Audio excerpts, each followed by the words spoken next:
μπορείτε να με αντιμετωπίζετε. Μπορείτε να με αντιμετωπίζετε σαν άνθρωπο και όχι σαν like. Δεν είμαι θεός.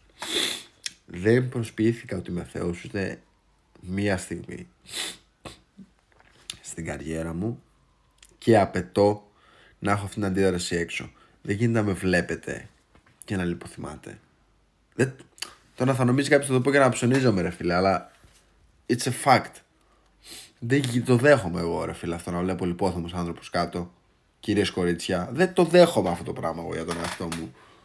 Νιώθω τύψεις που σας αφήνω και πρέπει να προχωρήσω, αλλά πρέπει να προχωρήσω την καθημερινότητά μου. Δεν γίνεται στον κάθε λιπόθυμο άνθρωπο να. Δηλαδή, λιποθυμάει μια κοπέλα με και προχωράω εγώ να κάνω τη δουλειά μου, ρε φίλε.